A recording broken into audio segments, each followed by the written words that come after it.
What is going on, my loveliest FreeMelons? Thank you so much for joining me here once again on the FreeMelon Society. My name is Eli Martyr, and today we are going to go back into the secret classroom. I'm very excited to finally have a moment to sit down and chat with you, even if by necessity it's required me to be up at 3 in the morning to give you this lesson, because it's very, very busy throughout the week, and I just don't have time to do anything other than my weekends. So today we are going to be exploring what is the power, what is that commonality between all diets that lead to a state of healing. Okay, so what is that thing, that essence that is common to all diets that heal you? Okay, because I know there's a lot of confusion here. Okay, and I want to help to give you a very simple schematic, a mental image that you can keep with you, in which you can plot into all of these types of diets and healing regimes and whatnot that you hear in food culture and diet culture, that you will be able to make sense of. Okay, because as you know, I mean, you're just beset by this. You hear, my cousin did this diet and he got well. Oh, but my dad did this diet and he got well. Oh, but he did the complete opposite and he got well. She did this and she got well. Oh, she cleared her acne because of this diet. Oh, she was, injecting this thing into her coccyx and she got well. He ate this. He was licking that. Oh, he was sucking on this, but I bought this powder and it healed me. No, that powder doesn't work. You need these particular green powders to add to your smoothie in the morning. But that can't be right. My grandmother said she healed by drinking the blood of a rooster. Okay, so you get it, right? You've heard it all. Everything is healing everybody, apparently, right?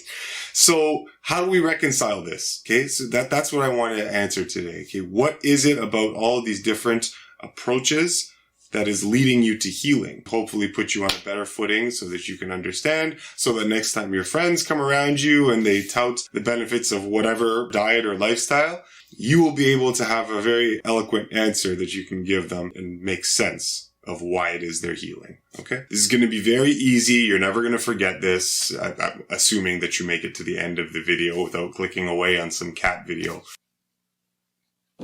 Okay, great. Glad you're with me. So here we go. Let's get started. This is an examination of the power behind all healing diets.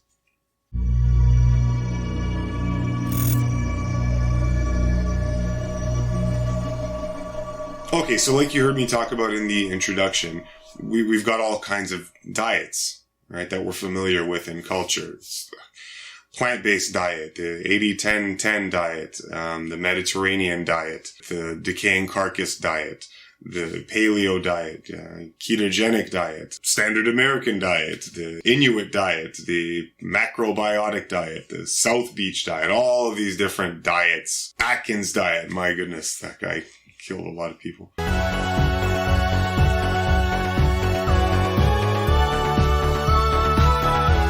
All of them purportedly have helped to heal people, okay? So what gives? So what I want to do is I want to introduce to you a spectrum, okay? I'm calling this the primordial healing spectrum. Primordial because this is how it was when life began on day one, okay? So it's not anything new. Understanding this mechanism, it is the main mechanism, the main way by which diets are healing. Okay, before I get into this, I'll just add this little caveat. It is the main way that diets are healing, okay? There are other factors that go towards the healing result, okay? So just understand that. It's not that I've forgotten about these, it's just that I'm focusing on diets, okay? And particular diets, and when we're told this diet does this and this diet does that, that is my focus. There are other factors and maybe even treatments and whatnot that can contribute to healing.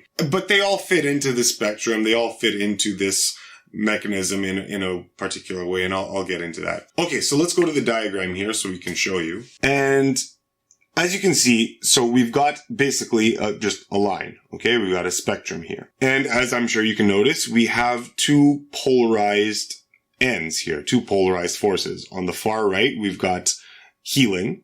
Okay, so moving to the right of the spectrum is things that are healing. And on the left side, we've got harming. Okay, we've got the other polarized opposite of healing. In brackets there, I've got indulgence. On the far right side, I've got fasting. Now, if you missed it somehow from content earlier on this channel or basically anywhere else, you might know that fasting, okay, the abstinence from food, is the most, bar none, the most potent and powerful and efficient, speedy healing tool at your disposal. Nothing will heal you faster than a fast, the complete abstinence of food. So knowing that, now I'm not going to go into why that is, that's something you're doing on your own, but I'm telling you, because we know that fasting is the highest echelon of healing, then we know that the complete opposite, or the furthest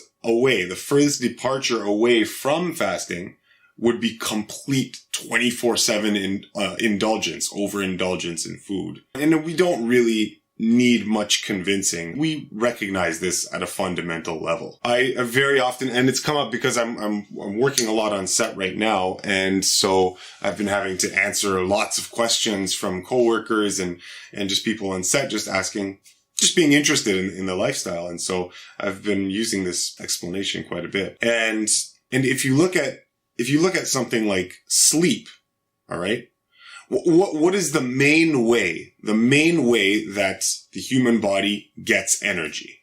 Okay, what is the main way that we as human beings, or of all life on planet Earth, I should say, what is the main way that we get our energy for the day? Sleep, of course. If you said food, you're wrong. It's sleep. Sleep is the main way that you reconstitute energy for the day. Okay. Now, what is sleep? Sleep is the complete abstinence from all stimulation of the physical body, right? When you go to sleep, you're not seeing things, you're not speaking, ideally you're not hearing. If you're hearing a lot of stuff, you might have compromised sleep. Sense of touch is not going on overdrive. Okay, you're divorced from as many of your five senses as possible. The more sensory abstinence that you have, the better the quality of sleep. Okay. Now, what is the absolute antithesis of sleep? Is activity, is expenditure. Sprinting at 100 kilometers an hour. Oh, wow, that's fast. Sprinting as fast as you possibly can would be the opposite of sleep, right? So are you gaining energy when you're sprinting? No, you're expending it. Okay. The more you sprint, the more sleep you're going to need to reconstitute that energy. Make sense? Of course it does. So, it's almost the same thing with food and dieting and eating. In the diet world, what would be tantamount to the phenomena of sprinting 100 kilometers an hour? What would be the equivalent in the eating and diet world? It would be indulgence, complete indulgence in food, right? Now, if we were to draw a similarity in the diet world between sleeping and then its equivalent in the diet world, what would the equivalent of sleeping be in the diet world? It would be not eating, fasting, right? Complete abstinence of food, crazy overindulgence in food, sleep, and sprinting, okay? You see how that works, right? You see how there's this very easy to recognize principle of rest, okay? It is this principle of rest that is what is giving you the energy. It is the condition that is allowing the vital force of nature to reconstitute the being, okay? Physiological rest of the digestive chemistry, or literal rest of the entire organism in sleep, right? So it's this principle of rest that you get from fasting, okay? Or the abstinence from food that is responsible for the bulk of healing, okay? So far are you with me? All right. We've drawn the analogy between sleep and sprinting and eating and not eating, right? That principle of rest is what gives you the reconstitution of energy. Okay. So if we're looking back at this chart, you'll see underneath the spectrum. So on the right, we have healing, and on the left, we have harming. All right. So on the right side, you'll see some terms there. More simplicity, more vital force. Meaning the more to the right of the scale you go, it means the more simplicity that you are embodying in the diet, or the more vital force you gain from the diet. Okay. This concept of simplicity ties in very, very, very well with the phenomenon of healing. There's also an excess of vital force that you get with diets that find themselves on the right of this spectrum. Okay? Where on the left, you have more complexity, higher complexity of the diet. Okay?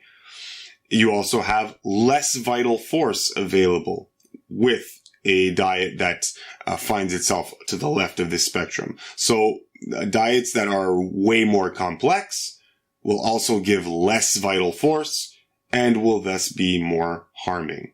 Okay. So, I mean, you go back to the very, very first video ever put up on this channel. And the first thing I talked about was simplicity, because it's simplicity that is going to be responsible for so much of the good that you find in life. Okay, period.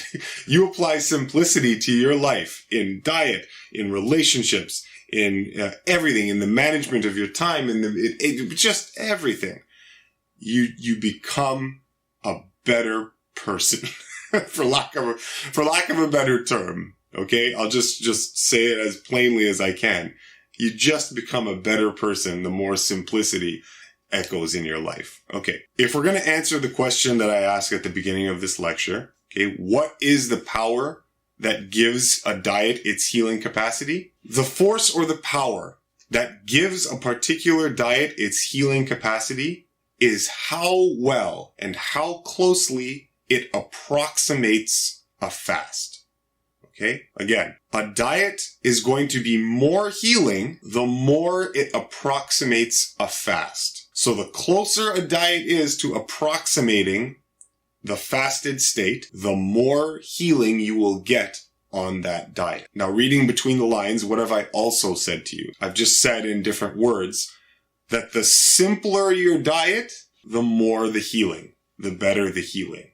Okay. Now, I'd like to pause there just for a second and just remind you that what I'm talking about here, what I'm focusing on is diets. Now, remember when I said that this isn't the only thing that's responsible for healing. There are other things that you could do. So exercise, for example, okay? That's obviously something that fits in here. Now, someone out there is probably going to bring up the point, oh, okay, well, Eli, what about random treatments, but emergency treatments or medical treatments of some sort that help, right? That heal you. So let's say it's, we've heard of megadoses of vitamin C. We've heard of megadoses of vitamin C helping someone recover from some sort of disease. It's like, okay, well, where the hell does that fit in? Where the heck does that fit in? Oh, what the bloody hell? I can say hell if I want to. Where the hell does that fit in? Megadosing on vitamin C isn't simplicity. It's, you know what I mean? It doesn't really fit well in there. Seemingly, at first. Really, it does. And, well, okay, let's just take that example. Okay, let's take the megadosing on vitamin C. If you look at the spectrum again, as you see, we've got healing on one side and harming on the other. Now, I've associated a couple of terms with the healing side of the spectrum, right? You see more vital force, right? Because when you have more simplicity, you have more vital force. So you have more force available to the body from its reserve of vital force, okay, when the diet is simple. Now, in terms of what you're getting, the term more energy, okay, you have more energy available to your body because less energy is being squandered on complexity. So you have this excess of vital force. So you have more energy. Now, when you're eating food, what is it that you're doing? What are you obtaining from the food? Are you obtaining, these things that we call carbohydrates and fats and proteins and whatnot? Yes.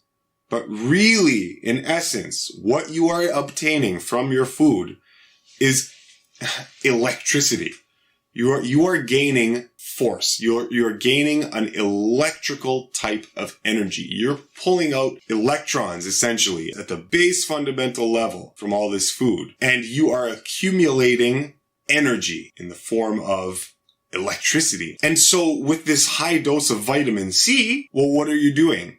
Well, vitamin C, These are enzyme helpers, okay? They don't actually provide you energy, vitamins. They help to release. They help with the metabolism of energy in your body. So by vitamin dosing, by mega dosing on vitamin C, essentially what you would be doing is you would be facilitating the release of energy in your body. And with more vital force or energy available to your body, the intelligence of your body, that innate intelligence, that ineffable force of nature running through your body, it knows what to do with an abundance of energy, and it heals you with it. Okay. So that's just an aside. I just wanted to, take a little bit of a pause there to show you that, yes, even though there are other healing modalities and other healing mechanisms that don't neatly fit into this, they really do actually fit into this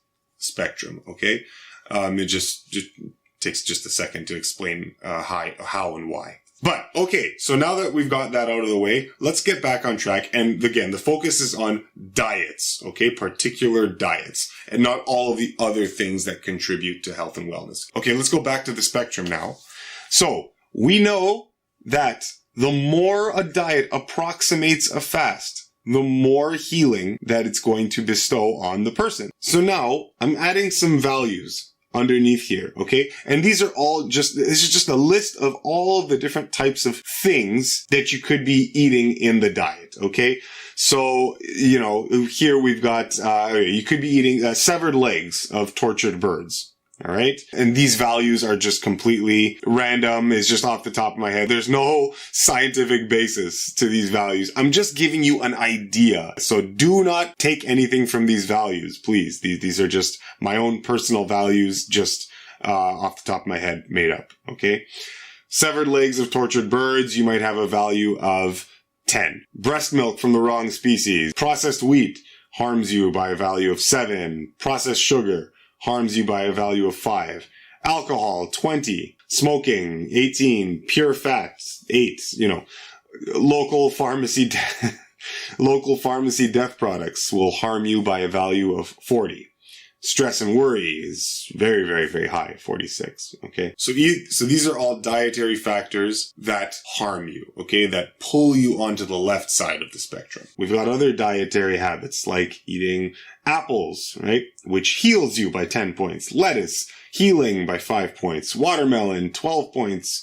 Baked potato, 4 points. Cooked foods will give you less energy, less healing energy. And of course, raw human foods will give you more. Sprouts, 6. Mangoes, 8. Orange, healing of 12. So what we're doing is we're taking the different values and we plug them into the spectrum. What happens is that you place yourself, depending on whether the values pulled you to the left or right, you place yourself somewhere on the spectrum.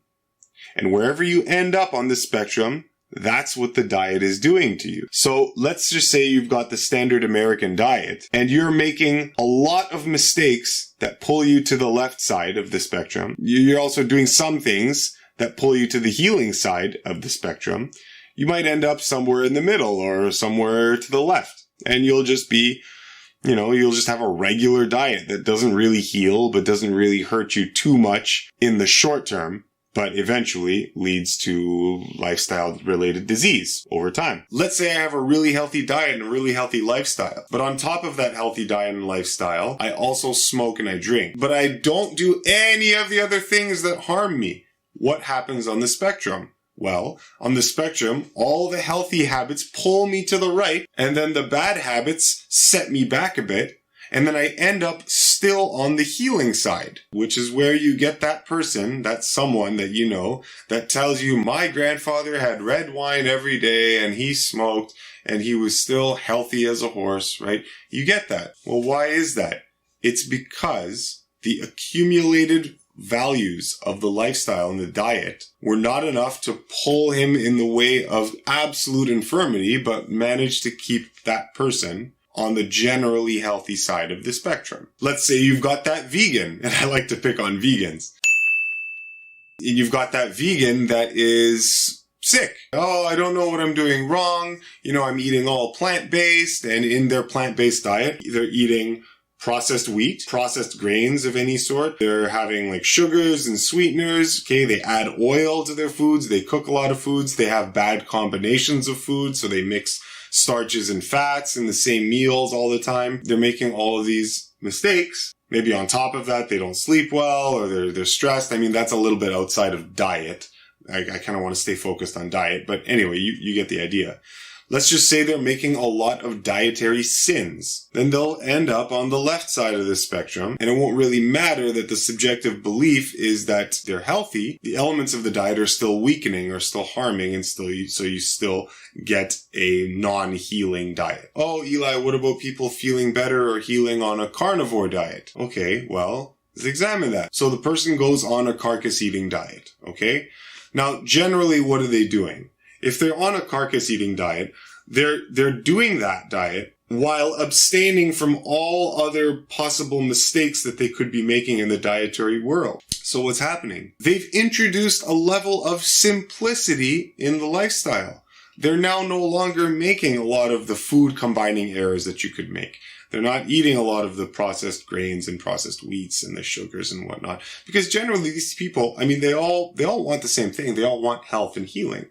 And so there are certain fundamentals and rudiments of health that we commonly accept that obviously they're still practicing. You know, they're still exercising, they're still doing all these kind of things. So even though eating dead carcasses is not a health-sustaining practice, if you do it in the absence of all the other things that pull you to the left of the spectrum, you might end up somewhere on the right, okay? Under the healing side of the chart. Now, the mistake that we'll make is that we'll say, because I am eating this, I am healthy or I have experienced health.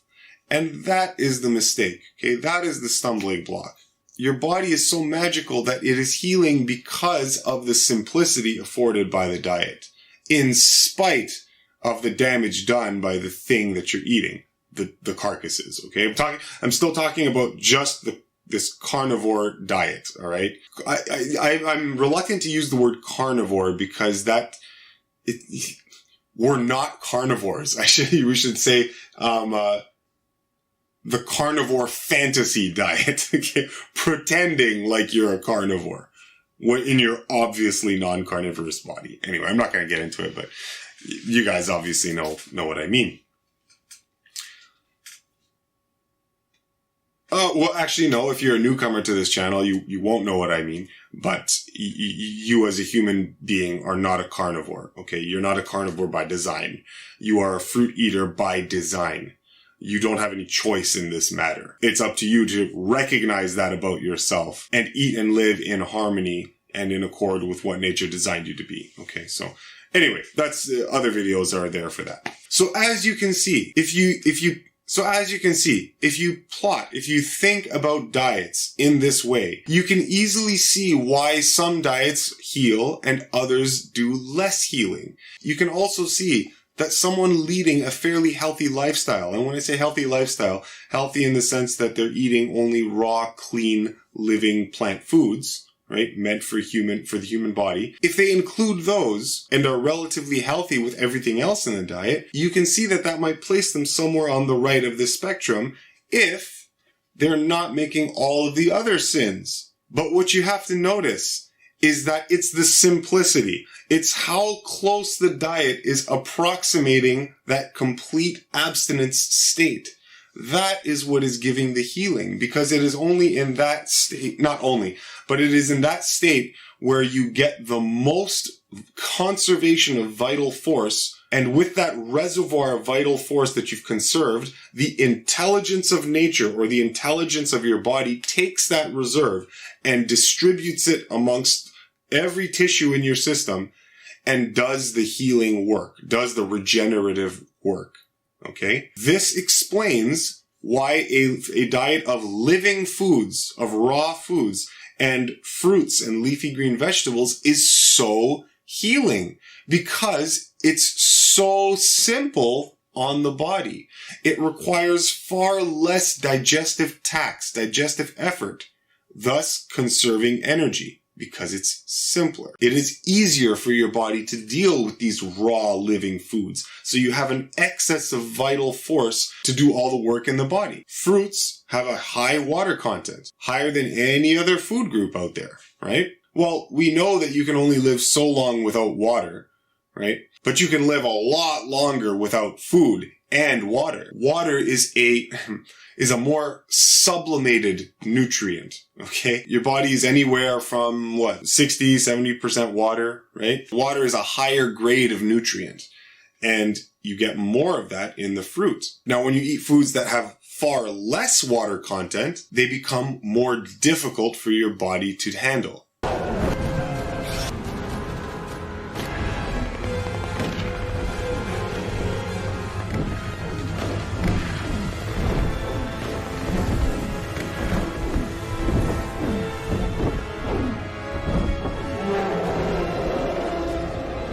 And some of these foods, many of these foods, especially anything cooked, it's going to sap water, take water from your system, adding to the complexity. Okay, now you add all these other spices and herbs and whatever in a typical meal. You're adding complexity, and that's pulling you to the left of the spectrum. Okay, so I'm sure that you can see this in your head, right? The closer it comes to a complete fast, the more the healing.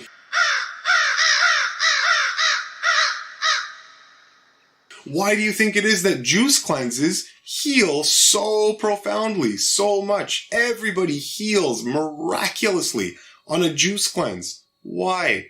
Because it's closer. It approximates a complete fasted state, right? Intermittent fasting. Why does intermittent fasting work?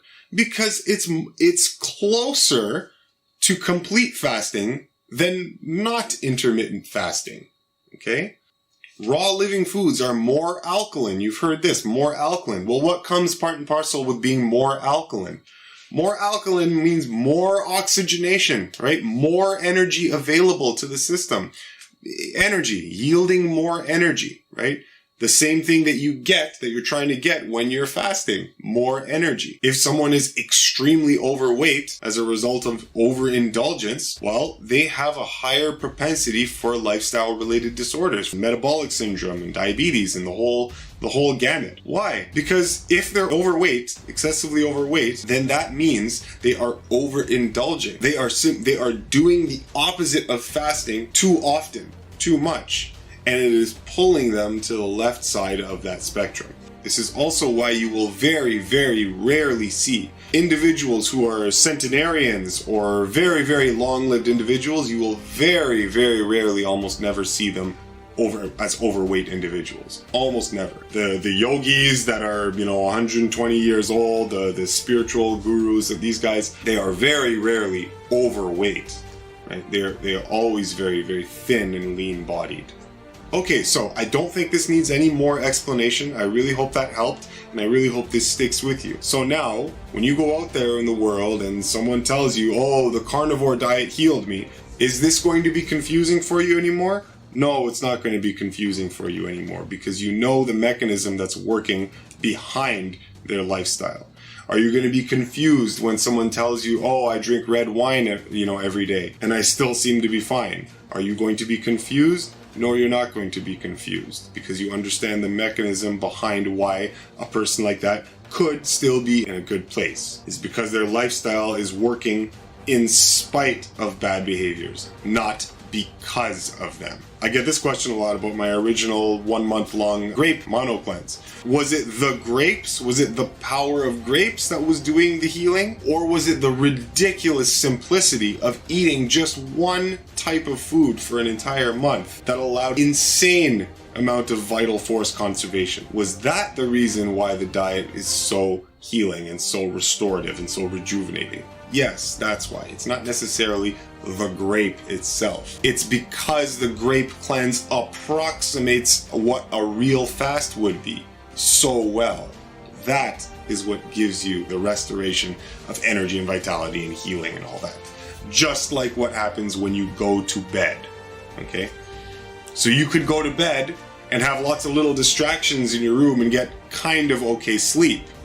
Or you could go to bed and get complete abstinence from all distractions, and get really good rest. It's the same thing. And as I talk about all the time, these natural principles, they echo throughout all scales of reality and all scales of existence. And it's just so beautifully constructed. Mother Nature makes it very easy to understand. This principle of rest, okay? It's this principle of rest that I'm trying to get you to understand, okay? So, really hope that helps you guys. I'm really appreciative that you've stuck with me for this lesson. Make sure to subscribe to the FreeMelon Society if you have not done that yet. Make sure to give me a thumbs up. That always helps the channel out. Other than that, stay healthy, stay well. Love you very much. Mwah. And we'll see you next time here on the FreeMelon Society. Okay? Ciao, guys.